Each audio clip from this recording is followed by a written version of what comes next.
મિત્રો કોણ કહે છે કે કાંકરેજ ગાયોમાં દૂધ નથી હોતું મિત્રો?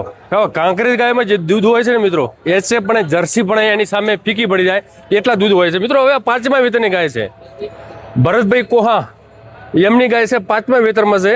અને એનું મિત્રો તમે દૂધ સાંભળશો ને તો ખરેખર તમારા પગ નીચે જે જમીન છે એ ખસી જશે. સાહેબ કયું વેતર છે આવ્યું? ચોથું 5મું વેતર છે. 5મું વેતર હવે વિયા છે અને 4 વેતર વી ચૂકી છે. કેટલું દૂધ આપે છે સાહેબ? આનું ટંકનું 12 લીટર દૂધ છે. એક ટંકનું 24 કલાક કેટલું થાય છે? 24 કલાકનું 24 લીટર દૂધ થાય. 24 લીટર 24 લીટર દૂધ થાય 24 કલાકનું. 24 કલાક. હવે જો મિત્રો સમજી લો કે હવે 4 વેતરમાં એને 24 લીટર દૂધ આપી ચૂક્યું છે અને હવે 5મું વેતર વિયાવાની છે. તો એનો તમે અંદાજ મારી શકો છો મિત્રો. હજી સમજી લો કે 365 દિવસ કોઈ એક જગ્યા ઉપર ઊભી રહેવા વાળી ગાયો નથી મિત્રો. આ ફ્રી ગ્રેઝિંગ કરવા વાળી, જંગલમાં ખેતરમાં બધી ચરવા વાળી છે મિત્રો.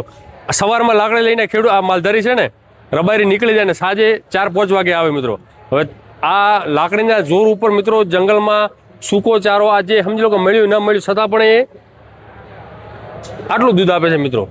હવે તમે માની લો મિત્રો, આને સમજી લો કે તમે વ્યવસ્થિત સંતુલિત આહાર આપો, લીલો ચારો આપો, સૂકો ચારો આપો, ફોગર, ફુવારા, પંખા, ગાડલા આ તે બધી ફેસિલિટી આપો મિત્રો, તો આ જે ગાયો છે મિત્રો 25-30 લીટર દૂધ આપી શકે. ભારતની એક એવી જે કાંકરેજ ગાય છે મિત્રો, જે પ્યોરિટીમાં જે એની જે નસલની જે શુદ્ધતા કહેવાય ને, ગુણવત્તા બધી રીતે સુપર ક્વોલિટી.